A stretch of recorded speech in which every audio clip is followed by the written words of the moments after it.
Por todo o período final do Renascimento, a Universidade de Pádua destacou-se dentre o remanescente do humanismo como uma fortaleza do aristotelismo.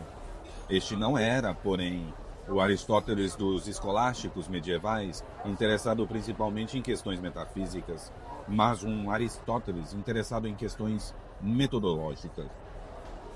Para os escritores da escola de Pádua, principalmente Giacomo Zabarella, de 1532 a 1589, era possível desenvolver um método universal, em princípio, aplicável a toda a ciência. Esse método devia, em tese, identificar-se com a lógica.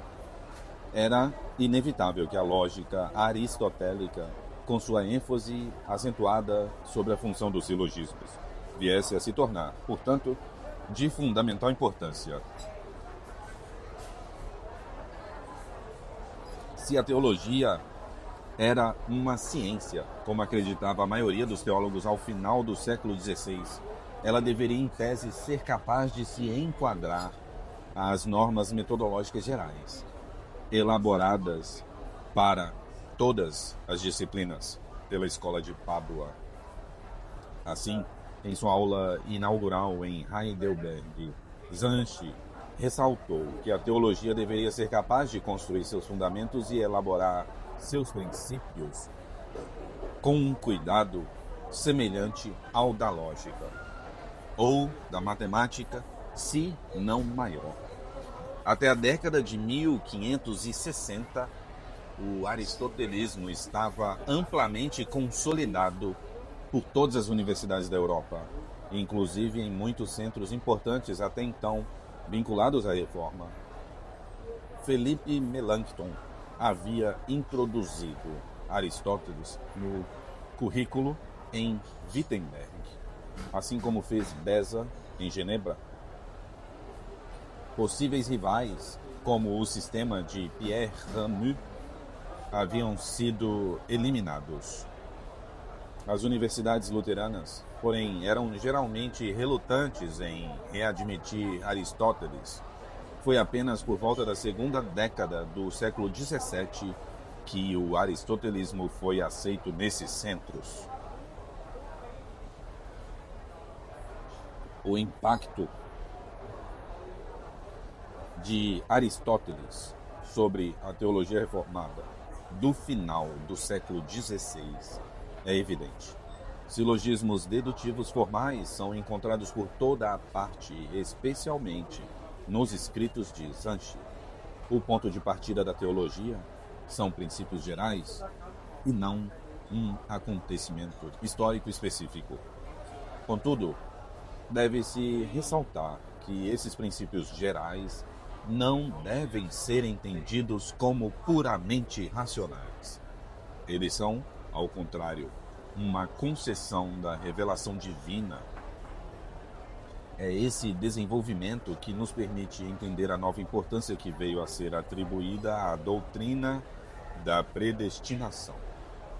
Enquanto Calvino adota um enfoque teológico indutivo e analítico, concentrando-se no evento histórico específico de Jesus Cristo e prosseguindo na investigação de suas implicações, Beza adota um enfoque dedutivo e sintético, partindo de princípios gerais e prosseguindo na dedução de suas consequências para a teologia cristã. É possível que essas ideias de Beza tenham derivado diretamente dos escritos do aristoteliano de Pádua, Pietro Pomponazzi. Entretanto, permanece em aberto a possibilidade de que essa metodologia de Pádua possa ter sido mediada através de Vermigli e Zanchi. Esses princípios gerais, os decretos divinos, são determinados com relação à doutrina da predestinação, que assume, dessa forma, um status de princípio determinante, afetando o posicionamento e a discussão das mais diversas doutrinas, como a da Trindade, a das duas naturezas de Cristo, a da justificação pela fé e a da natureza dos sacramentos.